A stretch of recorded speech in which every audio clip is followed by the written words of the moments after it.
Well, welcome back to the Fantastic Future series. We've been working our way through some of the great events that the Bible describes will happen in the future. And in this particular stage, we're kind of working our way through Revelation to some extent, and we're cross-referring to other passages as well. I want to take you to Revelation chapter 8 today because there is a truth here that isn't just related to the future, though we see the truth of this particular teaching brought out in light of the future suffering of people when tribulation is going on earth. But let me just read a little section to you. It says in Revelation chapter 8, when he had opened the seventh seal, there was silence in heaven about the space of half an hour. And I saw the seven angels which stood before God, and to them were given seven trumpets. And another angel came and stood at the altar, having a golden censer, and there was given unto him much incense, that he should offer it with the prayers of all saints upon the golden altar which was before the throne. And the smoke of the incense which came with the prayers of the saints ascended up before God out of the angel's hand. And the angel took the censer and filled it with fire of the altar and cast it into the earth. And there were voices and thunderings and lightnings and earthquake. And the seven angels which had the seven trumpets prepared themselves to sound. Now, if you've read through the book of Revelation, you will have come to this conclusion. Seven is a very important number. There are seven churches. The Spirit of God is described as the seven spirits of God. There are seven seals that are opened.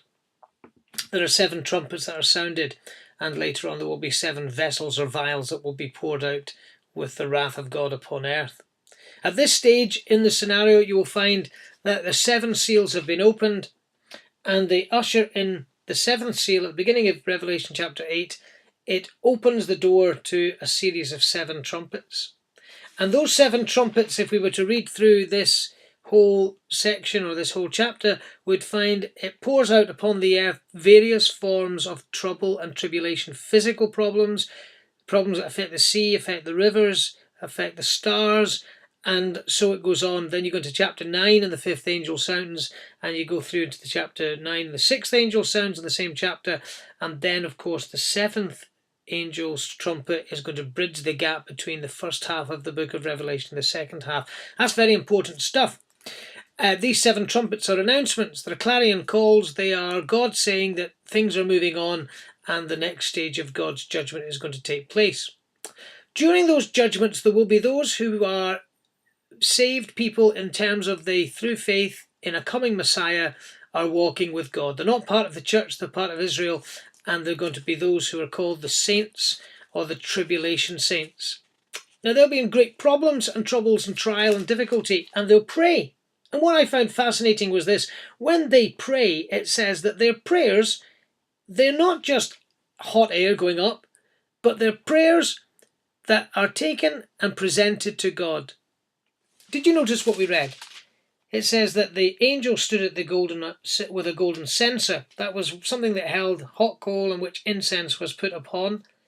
And the incense was offered with the prayers of all saints.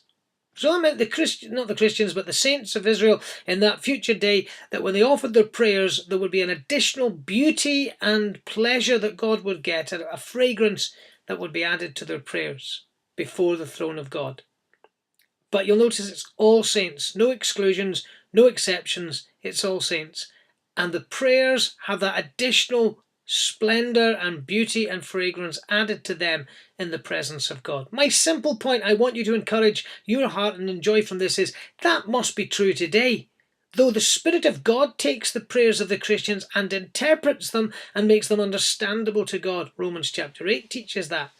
But I take it that it is also true that there is a pleasure and a delight and a joy that God gets when he hears his people pray. I hope that as you pray, you'll remember that in heaven, God appreciates our prayers. There's a fragrance. But remember that even in that coming day of judgment, when those upon earth who are turning and trusting in God at times that are very, very bad, but those who are God's elect and calling upon his name, God will appreciate their prayers and will delight his heart. Prayer's a wonderful thing. God's a wonderful God. And the future may hold great problems for mankind, but there will be out of those problems a people associated with Israel who will be saved, and they'll bring God great pleasure. You make sure, mind you, that you're not an unbelieving person if you're watching this and you're not a Christian, for it would be better to be saved from the wrath to come than to face God's judgment and God's punishment for sin in a coming day. I trust God would bless this portion of Scripture too.